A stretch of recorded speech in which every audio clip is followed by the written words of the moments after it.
دو. السلام علیکم. وعلیکم السلام. میم آج آپ سے کچھ سوال کرنے ہیں. جی جی میم انٹرسیپٹ پہ ایک اسٹوری پبلش ہوئی ہے کہ ہاؤس ڈیموکریٹس نے press Biden to block military aid to Pakistan over human rights abuses. اس کے بارے میں آپ کا کیا خیال ہے؟ اچھا، الہان عمر جو ڈیموکریٹ ہے، منیسوٹا سے ان کا تعلق ہے، انہوں نے 11 ڈیموکریٹس کے ساتھ مل کر یہ ایک لیٹر پریزنٹ کیا ہے کانگریس کے اندر، اور اس کا مقصد یہ ہے کہ جو لیہی ایکٹ ہے اس کے تحت اگر کسی بھی ملک کے اندر کوئی ہیومن رائٹس وائلیشن ہو رہی ہے تو اس کو فراہم کی جانے والی ملٹری امداد یا لا انفورسمنٹ ایجنسیز کو جو امداد دی جا رہی ہے امریکہ کی طرف سے، اس پر پابندی لگائی جائے.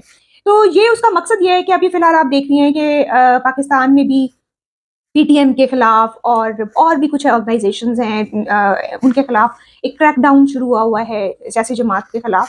تو اس کو روکنے کے لیے بھی یہ ایک ایفرٹ ہے، اور اس میں سب سے اہم بات یہ ہے کہ میری لینڈ سے ٹیکسس، مطلب امریکہ کی وہ ریاستیں جو پاکستانی کافی آبادی پائی جاتی ہے، ان کی لابنگ سے یہ پاسبل ہو سکا ہے. Okay ma'am. اور میم یہ لیہی ایکٹ بیسکلی ہے کیا؟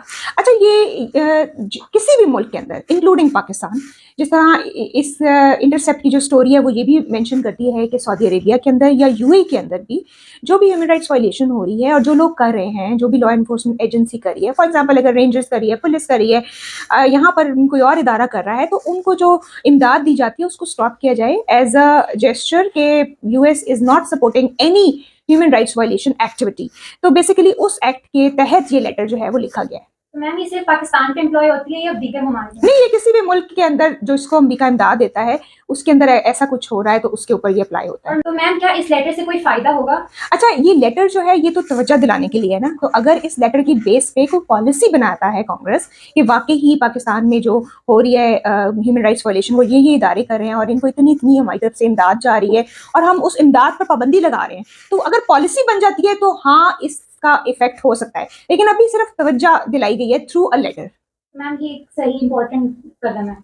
میرا خیال it's in the right direction, کیونکہ یہ پتہ ہونا چاہیے کہ کوئی بھی ادارہ، کوئی بھی ملک اگر پاکستان کو کوئی فنڈنگ دے رہا ہے، پاکستان کی جو لا انفورسمنٹ ایجنسیز ہیں ان کو کسی قسم کی بھی امداد آ رہی ہے، تو وہ ہیومن رائٹس کے خلاف استعمال نہ ہو، وہ عوام کے خلاف استعمال نہ ہو، وہ ٹیررسٹ ایکٹیویٹیز کے خلاف ضرور استعمال ہوں، وہ انتشار پسند لوگوں کے خلاف ضرور استعمال ہوں، لیکن عام عوام کے اوپر استعمال نہ ہو.